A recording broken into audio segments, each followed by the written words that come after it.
Hello guys, Colonel Ninny here. Alright, so you've just bought the very best World War II flight sim on the market. And you've started watching Colonel Ninny's flying tutorials and think he's an amazing pilot. And you've come to the conclusion that if it was not for his extreme modesty, he would be perfect.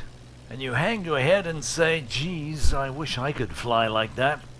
But I could if I only had a friggin' manual, so I can understand the game, set up my keyboard, and get out there and start learning. Well, sonny, back in about 1990, I bought this game. And it came with a glossy, full-color manual on how to play the game. The printing costs themselves would have been more than the software. This was followed by another awesome game with its paper manual. Zooming ahead to 2023, everything, of course, is electronic. Which, to my mind, is a pretty simple process to cut and paste a few words, throw in a couple of diagrams, call it a manual, make it into a PDF, and attach it with the downloadable content that you purchase. In fact, I'm quite surprised that the developer doesn't sell it as a DLC, on sale on Steam.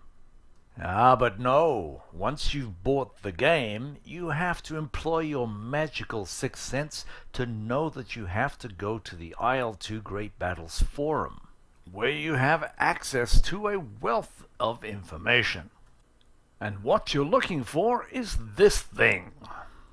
But oh no, it's not that easy to find.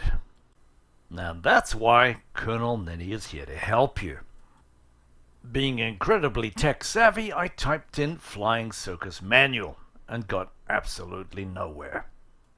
So what we'll do in this video is we'll find this freaking thing. And because I'm a nice guy, I will also include the link in the description below. But the link will only work if you subscribe. Actually, that's not quite true. Well, instead of buying me a coffee, you could buy me a Maserati. So after you've registered, type in Flying Circus Manual, Great Battles, and scroll down to Manuals, Tutorials, Guides, and Tips. And while you're here, you may as well bookmark Colonel Ninny's flight tutorials. And what you find after the tutorials is the link to the manual. Astonishingly, there are two manuals. One is the Purchase and Install manual, which might be useful when you buy the game, and secondly, the Operations manual on how to play. And so without clear, concise, and proper instructions, it's going to be crash and burn for you. So here then, for your viewing pleasure, is the entire Operations manual. And if anyone says, I can't read it at that speed, it's scrolling too fast, then they'll have to go back to War Thunder, because obviously they don't have the mental capacity to be able to participate as an operational pilot in this game.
So there you have it, guys, the manual. Thanks for watching. See you next time. If you've enjoyed this video and get some value out of it, please leave a comment and subscribe and like and all those usual things. But if you want to see more of these videos, specifically with the IL-2 Battle of Stalingrad, I've got about 150 training videos for you to look at. So thanks for watching, guys. We'll see you next time.